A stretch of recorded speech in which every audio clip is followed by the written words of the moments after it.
এই বিষভৰ এক সুন্দৰ বৰ্ণনা দিছে যে বৰফৰ দৰে এক ধৱল বৰণ তেওঁ ধাৰণ কৰিছে আৰু লগতে শুক্ল বৰ্ণৰ জ্যোতি লৈ বগা শুক্ল বৰ্ণৰ জ্যোতি লৈ আনন্দময় এক শক্তি যেন তেওঁ বিকিৰণ কৰি গৈ আছে। যিটো পোহৰ দেখিলে সকলোৰে মন প্ৰাণ ভৰি যায়। এই পোহৰটো কিয় দেখিব লগা হৈছে বিষভৰ জৰিয়তে? কাৰণ ইয়াৰ আগতে ৰামচন্দ্ৰৰ হৃদয়খন তাপিত হৈ গৈছে। ভয়ত শংকাত হৃদয়হীন তেওঁৰ চেতনা যেন হেৰুৱাই পেলাব। মৃত্যুমুখী এক মহা সন্ধিখনত যেন উপনীত হৈছে। ইমান এক মহা ত্ৰাস।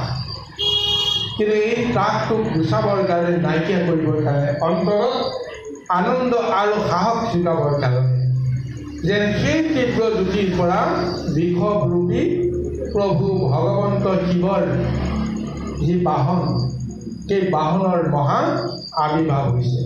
সেই বাহনৰ ৰূপটো দেখা পোৱাৰ লগে লগেই চন্দ্ৰৰ জ্যোতিয়ে যেনেকৈ আলোকিত হ'লে মন প্ৰাণ ভৰি যায়, সমস্ত দুখ অৱসাদ যেন নাইকিয়া হৈ যায়, তেনেকৈ ৰামচন্দ্ৰই খন্তেক আগতে মনৰ যি পীড়াত তেওঁ ভুগিব লগা হৈছিল, ভয়ৰ শংকাত যি ভুগিব লগা হৈছিল, সেই সমস্তখিনি যেন দূৰ হৈ গৈছে।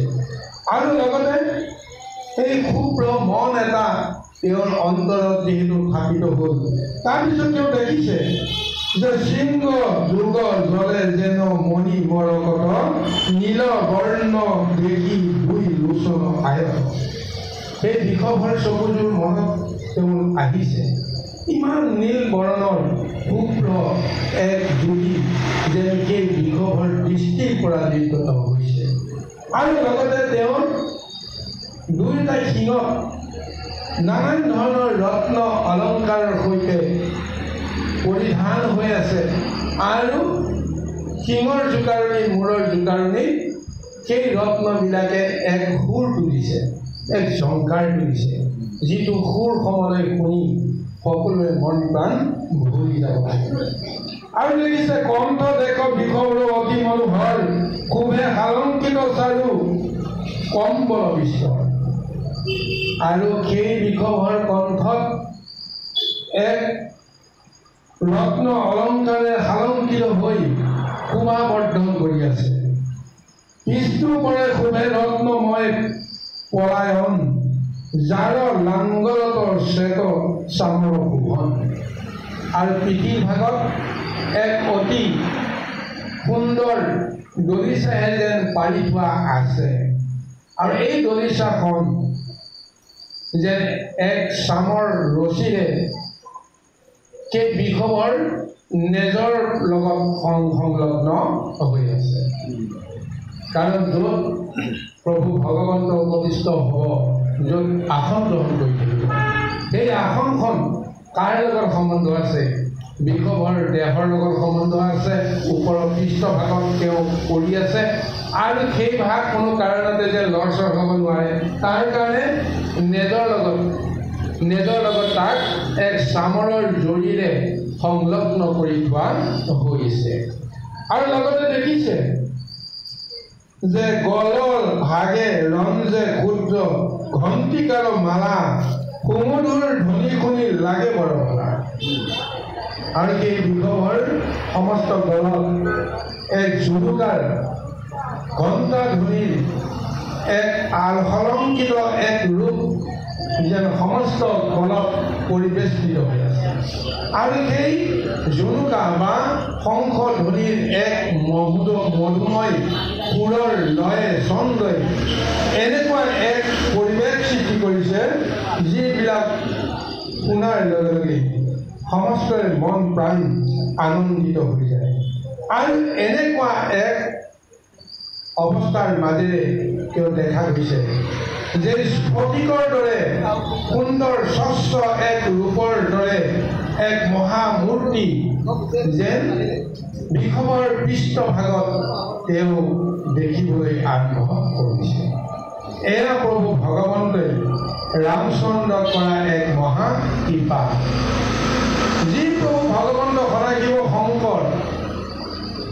তেওঁ নিৰাকাৰ, তেওঁ অজন্ম, তেওঁ ইচ্ছাধাৰী এটা ৰূপহে ভক্তক তেওঁ প্ৰদৰ্শন কৰায়।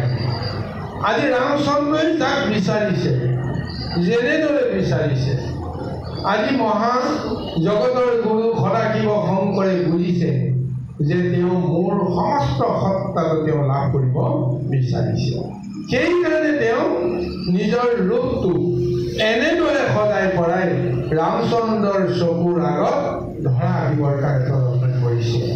এই মুহূৰ্তলৈকে ৰামচন্দ্ৰই বুজিব পৰা নাই এই মহাজ্যোতিটো ক'ৰ পৰা কেনেকৈ আহিছে, কিন্তু এতিয়া অনুমান কৰিব পাৰিছে যে সেই বৃষভৰ পৃষ্ঠভাগত এক মহা শুক্ল বৰ্ণৰ মূৰ্তি ধৰি কোনোবা এজন যেন বহি আছে। এতিয়া কোন সেইজন? আহক আমি পৰৱৰ্তী পদত সেই দিব্য পুৰুষৰ সন্ধান কৃষ্ণ।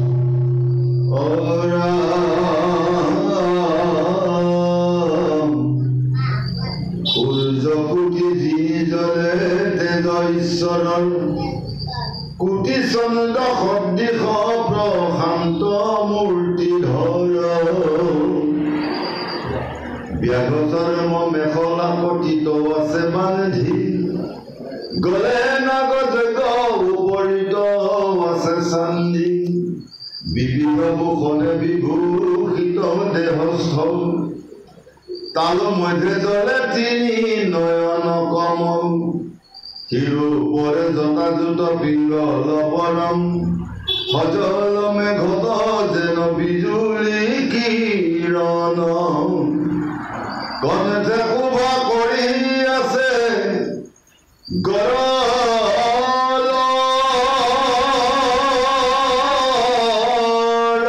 ছটা, নিৰগিব বিশ্বেশ্বৰ ত্ৰিজগত ধাতা,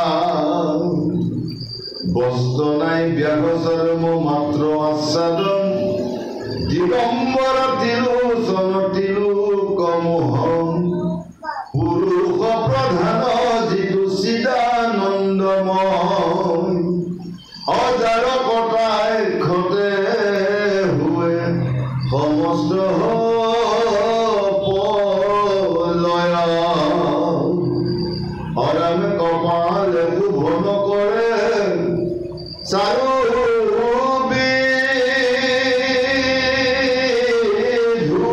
খণ্ড, ইহঁত ইহঁত হাসি অদেখিতে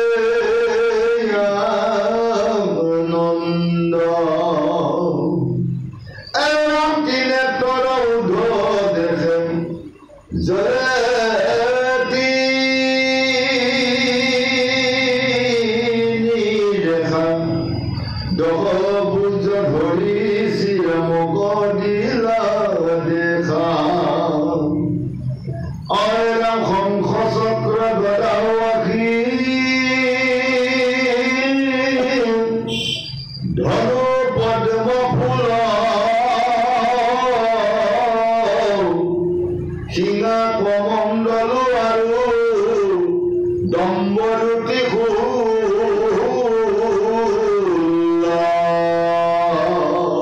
বৃষভৰ মূৰ্তি বা বৃষভৰ পৃষ্ঠভাগত যিজনক তেওঁ দৰ্শন কৰিছে, সেইজনৰ ৰূপটোৱে তেওঁক এনেকুৱা এক তেওঁক চেতনা দিছে যেন কোটি কোটি সূৰ্যৰ শক্তি হৰণ কৰি লৈ আহিছে, আৰু সেই শক্তিবিলাক হৰণ কৰি আনি চন্দ্ৰৰ জ্যোতিৰ লগত তেওঁ মিলাই লৈছে। চিন্তা কৰি চাওকচোন, সূৰ্যৰ জ্যোতিটো কিমান ভয়ংকৰ, চন্দ্ৰৰ জ্যোতিটো কিমান শীতল। সূৰ্যৰ ফালে আমি চাবৰ কাৰণে কেতিয়াও সমৰ্থ হ'ব নোৱাৰোঁ, এই কথাটো সত্য। কিন্তু চন্দ্ৰৰ ফালে চোৱাত আমাৰ অকণমানো দুখ নহয়, কষ্ট নহয়। আমি চন্দ্ৰৰ ফালে চালে মন প্ৰাণ ভৰি যায়, সূৰ্যৰ ফালে চাবলৈ গ'লে আমাৰ দেহ সমস্ত শক্তি জ্বলি পৰি শেষ হৈ যায়।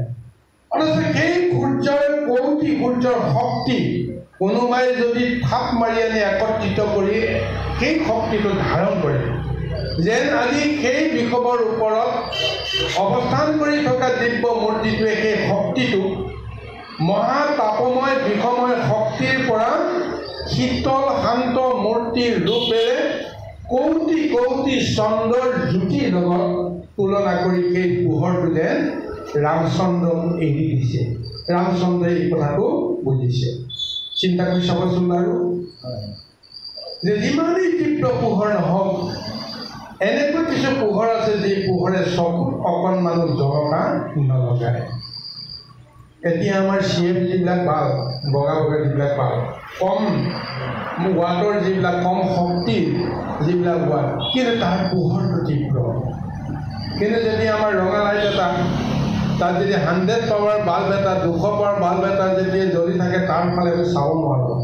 চালেই চকু মানে অন্ধ হৈ যাব, চাপ মাৰি ধৰিব।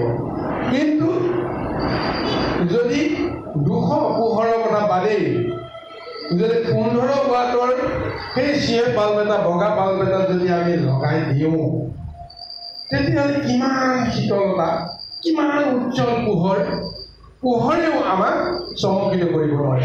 আজি যেন সেই এনেকুৱা এটা ভাৱ ৰামচন্দ্ৰৰ মনলৈ আহিছে যে কৌটি কৌটি সূৰ্যৰ শক্তি সংগ্ৰহ কৰি কৌটি কৌটি চন্দ্ৰৰ জ্যোতি বিলাই যে ৰামচন্দ্ৰক তেওঁ দৰ্শন দিয়াইছে।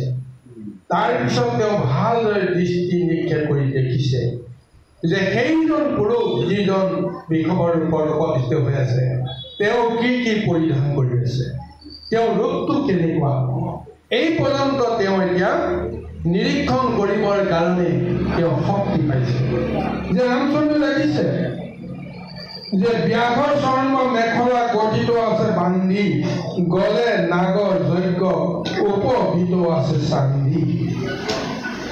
যে তেওঁৰ দেহত অন্য কোনো বস্ত্ৰ নাই, কেৱল বাঘৰ চৰ্ম এক মেখলা হিচাপে তেওঁ কঁকালত মেৰিয়াই আছে।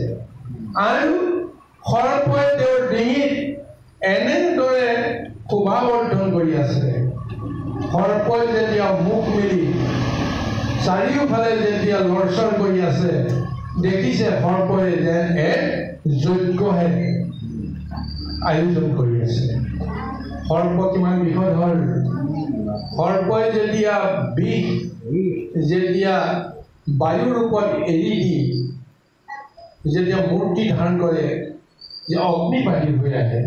গতিকে সেই অগ্নিময় এটা ৰূপ আজি যেন সেই শিৱৰ গলত থকা নাগগণৰ জৰিয়তে দেখা পাইছে ৰামচন্দ্ৰই। আৰু কৈছে বিবিধ ভূষণ বিভূষিত দেহস্থল, তাৰে মধ্যে জ্বলে 3 নয়ন কমল। আৰু সৰ্প শৰীৰত নানান ধৰণৰ দিব্য অলংকাৰে বোলে জাতিষ্কাৰ কৰি আছে। আৰু তাৰ ভিতৰত তেওঁৰ কপালত 3টা নয়নে, 3টা চকুৱে এক মহামূৰ্তি ধাৰণ কৰি আছে। শিৰো পৰে জটা জুট পিংগল বৰণ, সজল মেঘগজন বিজুলী কিৰণ। শিৰত তেওঁৰ জোতলা জুতুলি পিংগল বৰণৰ, পীত বৰণৰ, পীতাম্বৰ বৰণৰ এক যেন জ্যোতি তেওঁৰ জটাৰ পৰা নিৰ্গত হৈ আছে। আৰু সেই জ্যোতি এনেকুৱা এটা লাগিছে যে কজলা মেঘত বিজুলীৰ চিকমিকনি উঠিলে যিটো সুন্দৰ এটা ৰূপ দেখা যায় আকাশত, ঠিক তেনেকৈ শিৱৰ সেই পিংগল বৰণৰ জটাত যিটো পোহৰ সৃষ্টি হৈছে, কজলা মেঘত সৃষ্টি হোৱা বিজুলীৰ চিকমিকনিৰ দৰে দেখা গৈছে। আৰু কণ্ঠ শুভে কৰি আছে গৰলৰ ছটা, নীলগ্ৰীৱ বিশ্বেশ্বৰ ত্ৰিজগতৰ ধাৰা। আৰু তেওঁৰ কণ্ঠত দেখা পাইছে যে গৰলৰ ছটা, নীল বৰণৰ এক ৰূপ দেখা পাইছে তেওঁৰ গলত, যিটো গলত আমি কোৱা হৈছে গৰল। বিষ পান কৰি সমুদ্ৰ মন্থনত যেতিয়া তেওঁ বিষ পান কৰিছিল, তাৰ ফলত সেই বিষ তেওঁ কণ্ঠত ধাৰণ কৰাৰ পূৰ্বে তেওঁৰ কণ্ঠৰ বৰণ হৈছে নীল বৰণ। সেইকাৰণে তেওঁ নীলকণ্ঠ বুলি কোৱা হৈছে। আজি যেন ৰামচন্দ্ৰইও সেই মূৰ্তিটো দেখিছে, নীল বৰণৰ সেই ছটাটো তেওঁৰ কণ্ঠত দেখা পাইছে। আৰু সেই কণ্ঠটোৱে যেন সেই বৰণটোৱে যেন এক মহা শোভাও বৰ্ধন কৰি আছে। বস্ত্ৰ নাই ত্যাগৰ স্বৰ্ণ মাত্ৰ আচৰণ, দিগম্বৰ তিলোচন তলিত মোহন। কোনো বস্ত্ৰ নাই, দিগম্বৰ সেই শিৱই যিটো মূৰ্তি ধাৰণ কৰি তেওঁ জগতক দৰ্শন কৰি আছে, জগতক দৃষ্টি নন্দন এটা ৰূপ তেওঁ প্ৰদান কৰি আছে। তাতেই তেওঁ সমস্ত তিনি তৈলোকক যেন মোহিব পাৰিছে। আৰু তিনি তৈলোকক মোহিব পৰা কাৰণেই তেওঁৰ অন্য এটা নাম তৈলোক্য মোহন। সেই তৈলোক্য মোহন ৰূপ লৈ যে ৰামচন্দ্ৰৰ প্ৰতি তেওঁ এক সদয় দৃষ্টি প্ৰদান কৰিছে। আৰু লগে লগে ৰামচন্দ্ৰই বুজিব পাৰিলে যে সেইজন আচলতে কোন, যি শিৱৰ মহা মূৰ্তি বৰ্ণনা অগস্ত্য ঋষিৰ জৰিয়তে প্ৰদান কৰিছিল। সেই মহা মূৰ্তিৰ লগত তেওঁ সন্মুখত দেখা দিয়া সেই মূৰ্তিটোৰ বৰণ যেন এক। এতিয়া তেওঁ মনলৈ চিন্তা আহি গ'ল, এইজন আন কোনো নহয়, যাক মই আৰাধনা কৰিছিলোঁ, যাক মই পাবলৈ মই বিচাৰিছিলোঁ, সেইজন পৰম পুৰুষ সদাশিৱ শংকৰ আহি মোৰ দৃষ্টিৰ আগত তেওঁ ধৰা দিছে। আৰু সেইজনৰ পুৰুষৰ যিটো মহাশক্তিৰ কথা ৰামচন্দ্ৰ মনলৈ আহিছে, যে পুৰুষ প্ৰধানৰ যিটো চিদানন্দময়, যাৰ কটাক্ষতে হৈ সমস্ত প্ৰলয়, সেইজন পৰম পুৰুষ, যিজন পুৰুষৰো প্ৰধান। সমস্ত জগতত পুৰুষ শক্তি যিমানখিনি আছে তাৰ ভিতৰত শ্ৰেষ্ঠজন সেইজনে। আৰু সেইজন চিদানন্দময় বুলি কৈছে। সদায় তেওঁ চিৰলীন, তেওঁ আনন্দ এক অনুভৱ তেওঁ লৈ থাকে।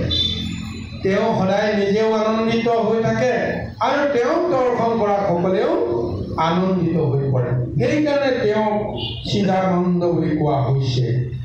আৰু তেওঁ যদি ইচ্ছা কৰে এক কটাক্ষতে সমস্ত জগতত তেওঁ প্ৰলয় আনিব পাৰে, ধ্বংস কৰিব পাৰে।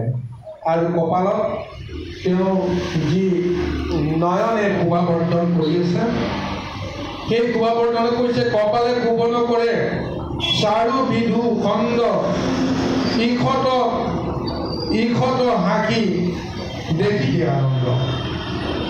তেওঁৰ ক্ষীৰত ধাৰণ কৰি থকা চন্দ্ৰৰ জ্যোতি, বিনয়নৰ মহামূৰ্তি আৰু হাঁহো হাঁহো কৰা মুখখন দেখা পোৱাৰ লগে লগে সমস্ত জগতৰে দুখ কষ্ট ত্ৰাস নাইকিয়া হৈ যায়। তাৰপিছত দেখিছে তেওঁ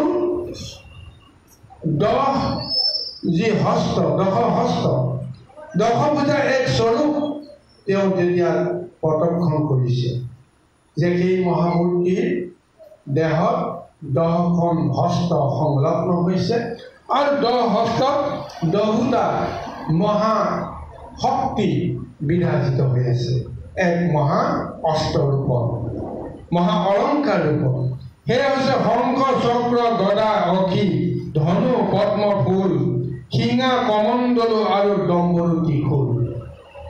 শিৱৰ যি 10বিধ মহা অস্ত্ৰ বা হস্তত ধাৰণ কৰা মহা শক্তি বা অলংকাৰ, সেই সকলৰ ভিতৰত শংখ আছে, চক্ৰ আছে, গদা আছে, পদ্ম আছে, অখি আছে, ধনু আছে, শিঙা কমণ্ডলু আৰু ডম্বৰু ত্ৰিশূল।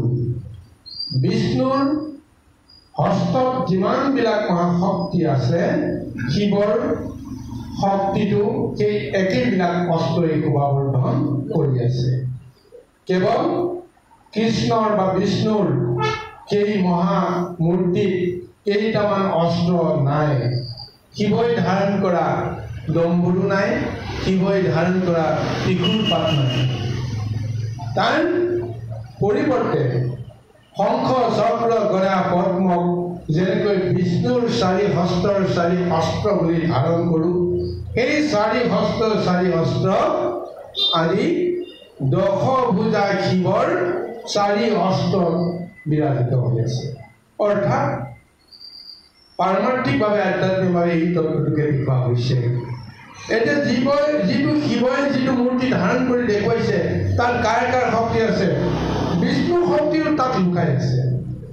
বিষ্ণুৰ 4 বাহুৰ 4 শক্তি, শংখ চক্ৰ গদা পদ্ম, তাৰ বাহিৰেও অন্যান্য অস্ত্ৰখিনিও ইয়াৰ মাজতে লুকাই আছে। প্ৰকৃততে ক'বলৈ গ'লে বিষ্ণুক দশভুজা বুলি কোৱা নাযায়, বিষ্ণুক অষ্টভুজা বুলি কোৱা যায়।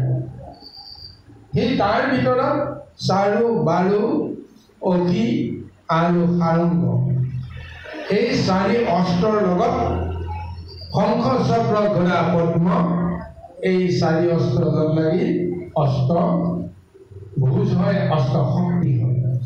কিন্তু আজি ত্ৰিশূল আৰু ডম্বৰু লৈ তাৰ লগত সংযুক্ত হৈ সদা শিৱ শংকৰে যিটো মূৰ্তি ধাৰণ কৰি জগতক দেখুৱাইছে যে এই মুহূৰ্তত বিষ্ণুতকৈও শ্ৰেষ্ঠ শক্তি এটা তেওঁ ধাৰণ কৰিছে।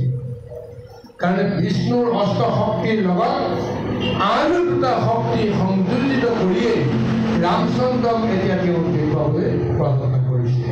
কিয় দেখুৱাব লগা হৈছে তাৰ কাৰণ আছে। কাৰণ ৰামচন্দ্ৰ হৈছে বিষ্ণুৰ অৱতাৰ। বিষ্ণুৰ এই কেইটা তেওঁৰ শক্তি তেওঁ ধাৰণ কৰা তেওঁ সামৰ্থ্য আছে, সেই একেখিনি সামৰ্থ্যটো ৰামচন্দ্ৰও থাকিব পাৰে। কিন্তু ৰামচন্দ্ৰতকৈ যে এতিয়া শিৱ শক্তিটোৰ গুৰুত্বটো বেছি, সেইকাৰণে তেওঁ এতিয়া দশভুজাও ল'ব লগা হৈছে, দশ অস্ত্ৰও ধাৰণ কৰিব লগা হৈছে। যাৰ ফলত লৌকিকভাৱে হ'লেও ৰামচন্দ্ৰই তেওঁৰ ওচৰত নিশ্চয় পৰানত হ'ব লাগিব। এনেকুৱা এক মহাশক্তি মহামূৰ্তি ধাৰণ কৰি ৰামচন্দ্ৰৰ আগত শিৱই মূৰ্তি ধাৰণ কৰি দৰ্শন দিছে। আহক ইয়াৰ পিছত চিনিবলৈও পাৰিছে ৰামচন্দ্ৰই সেইজন কোন, যাক বিচাৰি আছিল তেওঁ আজি শংকৰে কনিষ্ঠ হৈছে। এতিয়া সেইজনক পোৱাৰ পিছত ৰামচন্দ্ৰইনো কেনেকৈ তেওঁক আদৰিব, কেনেকৈ তেওঁক স্তুতি কৰিব, এই বিষয়ে আমি পৰৱৰ্তী পৰ্বৰ মাজলৈকে বিচাৰিম। কৃষ্ণ দশহস্তে দশোপাঙ্গ ধৰি কুল পানী বেকট ভৈৰন্ত ৰূপে ত্ৰিভুৱন জিনি পূৰ্ণচন্দ্ৰ বদনা পাৰ বদী মহেশ্বৰী ৰাম পাকে আছে পক্ষী দীপৰূপ ধৰি ৰত্ন অলংকাৰে বিভূ সীতা কাত্যায়নী মণিমৰ কত কতু বিধন্ত জননী তাৰ মাজে মাজে কতু মুকুতা উভয় ৰাতি আকাশত যেন জলে তৰাশয় বহল বৈখত বিন্ধ গিৰিশ উন্নত শুভে কুশ যুগ সাৰ নহয় বৰ্ণিত অৰামে তাৰ ভৰে গোসানীৰ মন্দ ভৈল গতি ৰহি ৰাখিবৰ পাশে সৌন্দৰ্য প্ৰকতি মৃগেন্দ্ৰীৰ সমক্ষীণ কটিৰ পৰে মহামনোহৰ দিব্য বস্ত্ৰ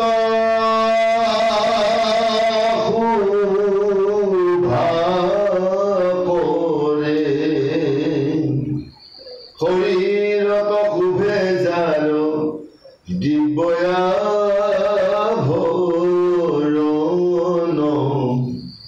দিব্যগন্ধ লিপি আছে সোণামু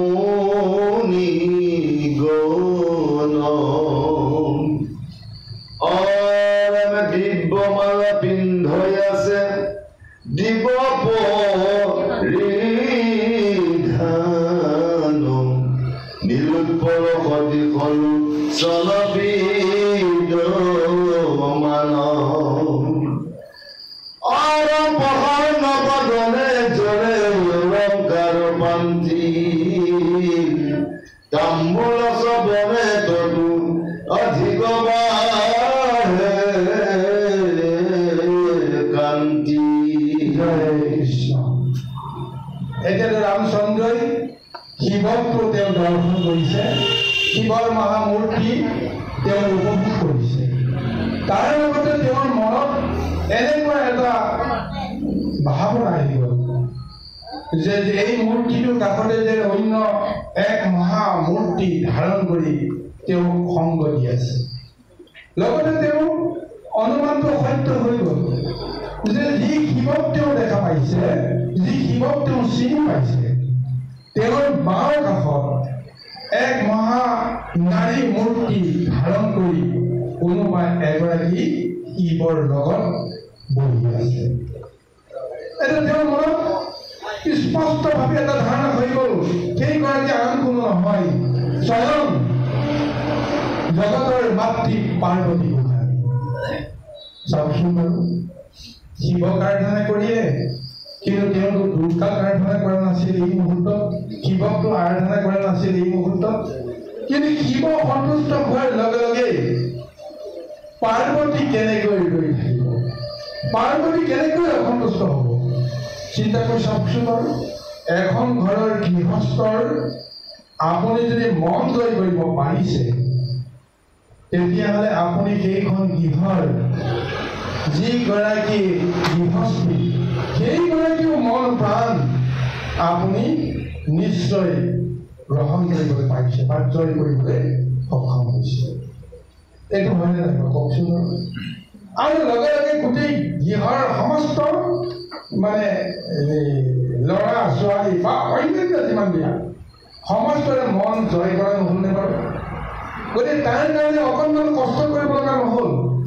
ৰামচন্দ্ৰ ঠিক তেনেকুৱাই এটা অৱস্থা আহিছে, এনেকুৱা এক মহাফল তেওঁ লাভ কৰিছে। এতিয়া পাৰ্বতী গোসাঁনীকৈ যেতিয়া শিৱৰ বাওঁ কাষে তেওঁ দেখিছে মহামূৰ্তি ধৰি, এতিয়া সেই গোসাঁনী কি ৰূপত তেওঁ দেখিছে বৰ্ণনা কৰিছে।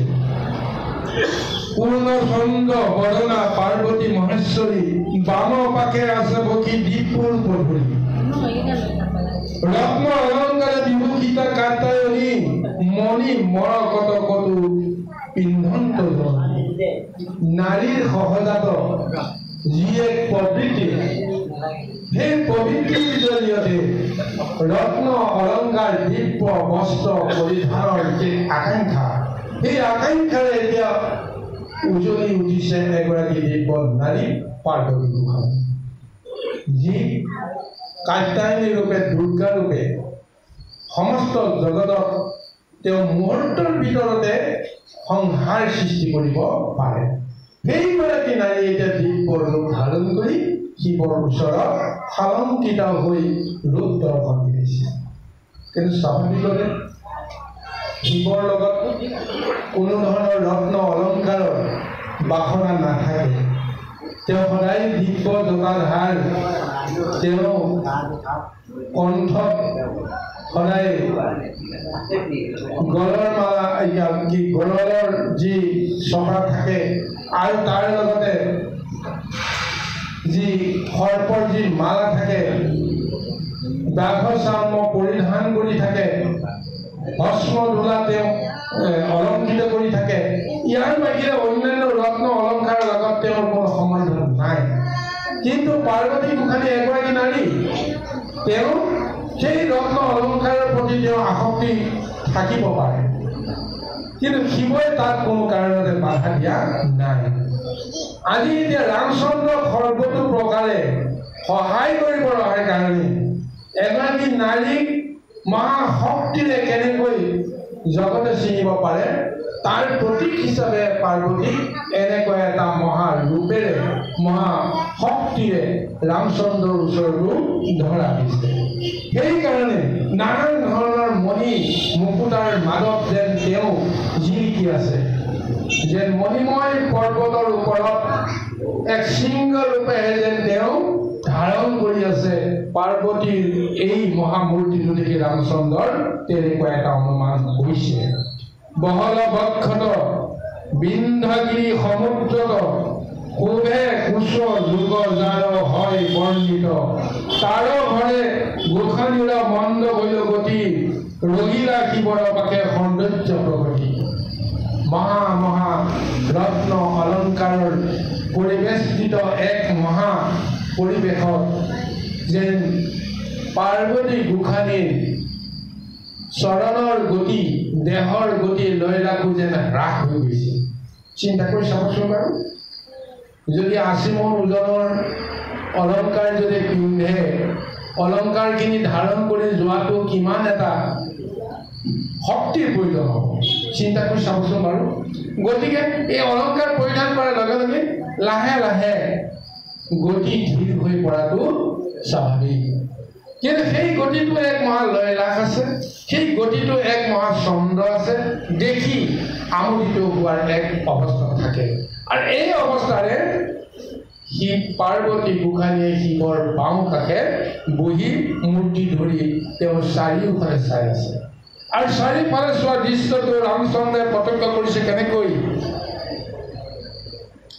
যে দিব্য মালা পিন্ধি আছে দিব্য পৰিধান, নীলোৎপল সদৃশ লোচন বিদ্যমান। তেওঁ দিব্য মালা পিন্ধি তেওঁ শোভাবৰ্ধন কৰি আছে, আৰু তেওঁ পদুম ফুলৰ দৰে নীল পদ্মৰ দৰে চকু জোৰেও শীতলতা জ্যোতি তেওঁ প্ৰদৰ্শন কৰি সকলোকে যেন আনন্দিত কৰি আছে। প্ৰসন্ন বদনে জলে অলংকাৰ পান্তি, তাম্বুল সৰ্বনে আলোকিত কৰে, ততোধিক বাঢ়ে ক্ৰান্তি। এনেকুৱা এটা মহামূৰ্তি প্ৰদান কৰিছে যে এগৰাকী নাৰী এনেই খালংকিতা, এনেই দেখি কিমান সুন্দৰ, তাতে যদি অভ্যাসবশত তামোল চুবাই চুবাই যদি গাল মুখ ৰঙা কৰি থাকে, তেতিয়াহ'লে জ্যোতিটো আৰু বেছি সুন্দৰ হয় বুলি কোৱা হয়। গতিকে তদ্ৰূপ যেন আজি সেই প্ৰসন্ন বদনত যেন অলংকাৰ পাতিয়ে পাৰ্বতী গোসানীৰ মুখৰ যি সৌন্দৰ্য, ঠিক তেনেকৈ যেন সালংকিতা কৰি অতি উজ্জ্বলতাৰ পৰা উজ্জ্বল কৰি তুলিছে। এনেদৰে এতিয়া ৰামচন্দ্ৰৰ দৃষ্টি ধৰা দিছে। কৃষ্ণ।